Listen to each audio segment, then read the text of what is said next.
Bonjour et bienvenue sur la chaîne ADPEM. Je suis Grégory et aujourd'hui je vais vous expliquer comment remplacer votre moteur et changer les charbons si vous avez besoin sur votre moteur. Quelques consignes de sécurité avant de commencer. Commencez déjà par débrancher votre appareil électriquement et à couper l'arrivée d'eau. Les symptômes. Généralement, vous aurez besoin de changer vos balais de charbon si l'essorage est difficile ou ne se lance pas. Et vous aurez besoin de changer votre moteur si jamais, après avoir changé les charbons, vous avez toujours le même problème. Quelques outils que je vais utiliser pour cette réparation. Une visseuse, un cliquet avec un embout, une paire de gants pour ne pas me blesser, et les charbons évidemment que je vais changer. Ok, alors, j'ai dû coucher la machine, c'est mieux si vous pouvez être à deux, c'est des appareils qui sont quand même assez lourds. Je vais enlever le panneau et on va accéder au moteur.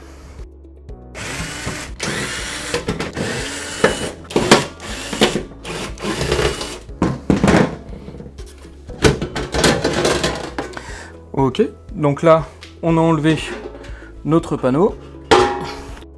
On va enlever la courroie, c'est très simple, vous allez voir. Vous essayez de ne pas vous coincer les doigts, vous tirez dessus et vous faites tourner. Hop, et voilà. Donc moi, j'ai couché la machine parce que je sais que le moteur est suffisamment gros et que malheureusement, si elle reste debout, j'aurai pas la place de la faire passer par l'arrière.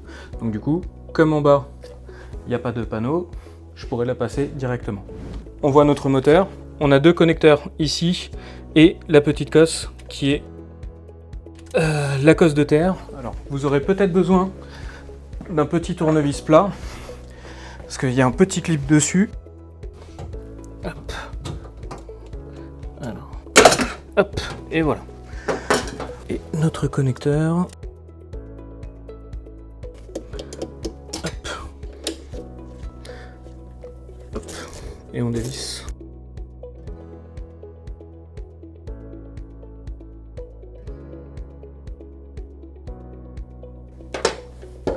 Donc là, notre moteur est dévissé, il est débranché, on va pouvoir le sortir.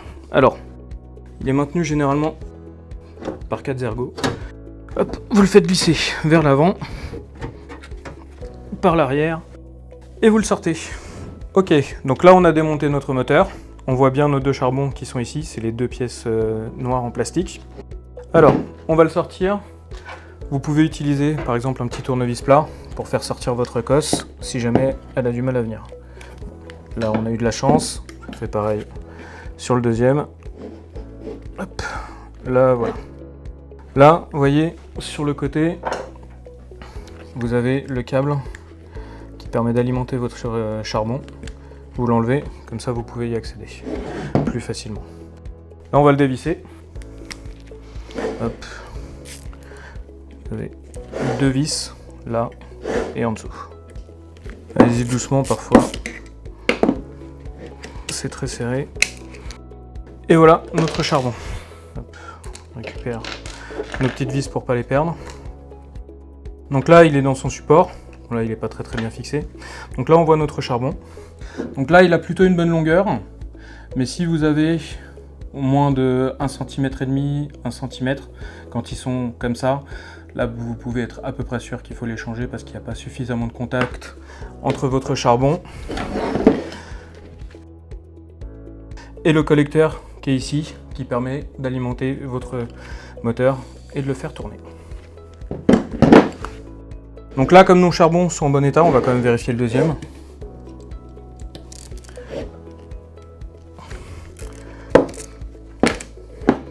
Hop, voilà, on voit, il y a suffisamment de longueur, il revient bien, donc le ressort est bon. Donc là du coup, on va en profiter, on n'a pas besoin de les changer, on va remonter cela directement. Donc là par contre, faites attention, il y a un sens. Donc quand vous les démontez, vérifiez-les un par un, de façon à ne pas vous tromper. Donc là, on le remonte sur le collecteur, et grâce au ressort, hop, on le tient pour pas que ça tourne. On enfonce. Hop. Hop. Alors, on serre de façon à ce qu'ils tiennent, mais on y va doucement, c'est de l'aluminium. On veut pas abîmer le pas de vis, sinon après, ça va vous poser d'autres soucis.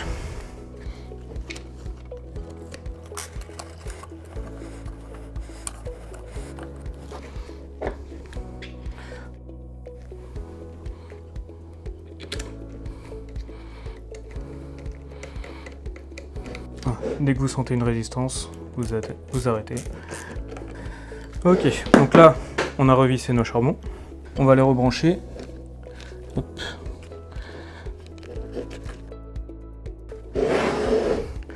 Et le deuxième. Et voilà, avec le petit clic que vous avez rendu, ça veut dire que la cosse est bien mise. Et voilà, vos charbons sont changés. Ok, donc là, comme on a vu, on vient de remplacer nos charbons. Pensez à changer les deux. À cause de l'usure, l'un peut s'user plus vite que l'autre, donc on essaye de changer les deux, en général, c'est mieux. Alors, on va pouvoir remonter notre moteur. Comme vous le voyez, là, vous avez 4 ergots qui permettent de le maintenir, avec les supports qui sont là.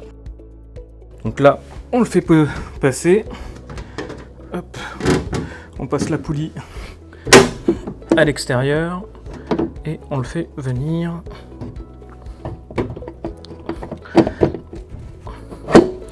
comme ça, tout simplement. Donc là, on a positionné notre moteur, on va simplement remettre nos vis.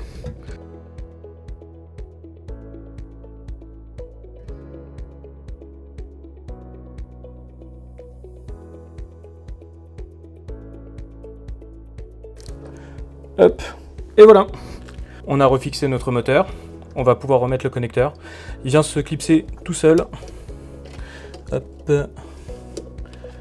Hop, voilà, faut bien entendre le clic, ça indique qu'il est bien mis. Votre prise de terre, faut pas l'oublier. Et voilà, j'ai relevé la machine avec l'aide d'un ami, c'est toujours utile, comme c'est des appareils qui sont assez lourds. Je vais remettre la courroie. Hop. On a d'ailleurs une vidéo sur notre chaîne si vous voulez plus d'explications pour la courroie, mais je vais vous les redonner quand même. On la coince d'abord sur la poulie du moteur, les stries toujours vers l'intérieur. Vous la mettez une partie sur la poulie du tambour, vous la maintenez fermement, hop, et vous faites tourner comme pour remettre une chaîne de vélo. Hop. Et voilà, on vérifie qu'elle est bien au milieu sur notre poulie. On la fait tourner un petit peu pour vérifier qu'elle embarque bien. Et voilà. Là, je vais remonter mon panneau arrière.